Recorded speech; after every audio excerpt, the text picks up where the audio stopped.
Hoje o ministro Weintraub da Educação também esteve na Câmara dos Deputados para dar explicações em razão desses bloqueios. O senhor, que tem uma história longa de experiências na escola pública, em instituições públicas, qual é a sua opinião particular sobre esses cortes recentes no Ministério? Bem, só fazer uma pequena retificação, que não muda muito. Eu estudei tanto escola pública como escola privada. Também? Tá, privada também, mas também estudei em escola pública. Universidade. Lecionei em universidade pública. Não cheguei a lecionar em escola pública, embora eu sou filho de professores, né? Meus pais eram professores, minha mãe era professor do ensino secundário, meu pai do universitário, então sou filho do meio, né? O Ministério da Justiça e Segurança Pública também sofreu contingenciamentos. Existe um cenário de dificuldades fiscais, não é desse governo, é algo que já vem de governos anteriores, de há muito tempo. E, por outro lado, existe o teto de gastos que não pode ser desrespeitado. Então, o que houve, embora esse assunto da educação não seja propriamente a minha pasta, o que houve foi contingenciamento, né? Não são propriamente cortes. Esses contingenciamentos podem ser revistos no futuro, melhorando a arrecadação fiscal, né? Eu confesso que quando o meu ministério sofreu esses cortes, eu também não fico feliz, fico, né, desanimado. Mas eu tenho certeza que também o presidente Jair Bolsonaro e o próprio ministro Paulo Guedes também não ficam felizes com isso. São necessidades decorrentes, infelizmente, de uma situação fiscal que não é confortável dentro do Brasil e que foi herdado de governos anteriores. Há uma expectativa de mudança nesse cenário que passa pela aprovação da nova Previdência.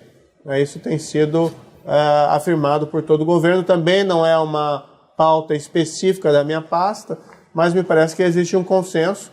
Se não houver a nova Previdência, todos os setores vão ter dificuldades. Vai começar a faltar dinheiro, saúde, educação, segurança pública, e o segundo momento vai faltar para a própria Previdência. É necessário fazer porque nós não vamos ter Previdência no futuro sem ela. Então, lamento esses contingenciamentos. Tenho certeza que o ministro da Educação igualmente lamenta esses contingenciamentos, mas é algo que tem sido feito de maneira generalizada, não é algo dirigido especificamente contra a educação. Ministro, hoje em Dallas, o presidente Jair Bolsonaro se referiu aos estudantes como, abre aspas, idiotas úteis em massa de manobras de uma minoria espertalhona. O senhor concorda com essas declarações? Eu vejo que o que eu acho que o presidente quis dizer nesse caso é que, em algumas circunstâncias, houve manipulação político-partidária dessa movimentação.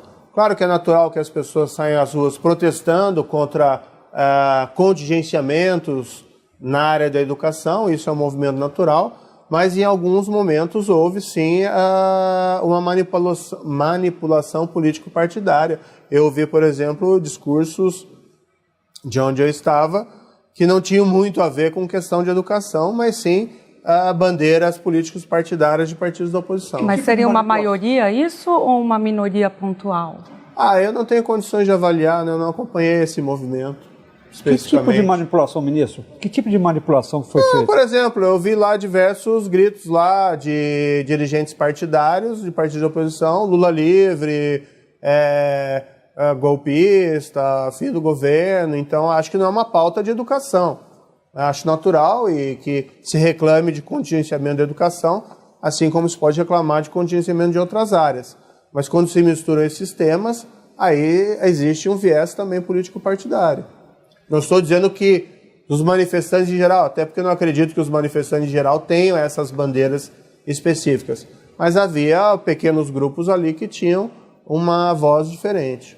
Alguns integrantes do Palácio do Planalto temem que manifestações como essa acabam tomando um corpo muito difuso, o que lembra um pouco os movimentos de 2013. O senhor concorda com essa avaliação? Olha, eu não vejo isso no horizonte. É um governo que tem tentado explicar a necessidade dessas reformas exatamente para poder ter mais recursos no campo da educação, da saúde, da segurança pública. É inegável, ninguém fica satisfeito com o corte nesses serviços públicos. Mas existe a questão da responsabilidade fiscal que tem que ser observada.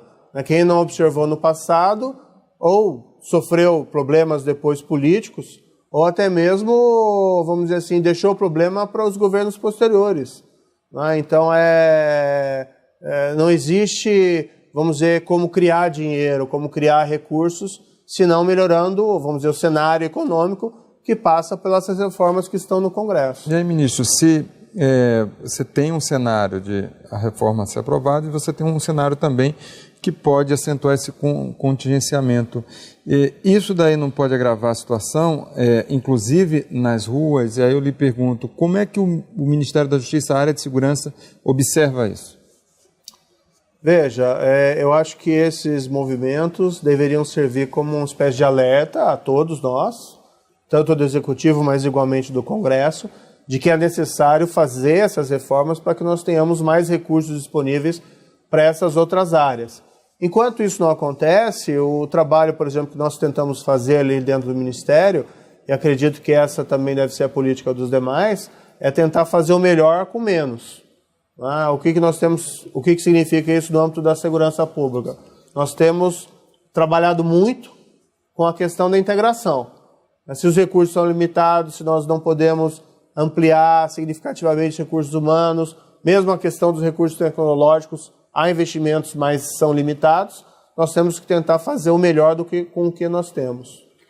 Então, independentemente da situação fiscal ruim, ainda assim, na minha avaliação, não só a minha pasta, mas várias outras pastas do governo têm apresentado resultados bastante positivos. Por exemplo, tem sido muito elogiado o ministro Tarcísio, da Infraestrutura, mas esses elogios cabem a vários outros ministros também.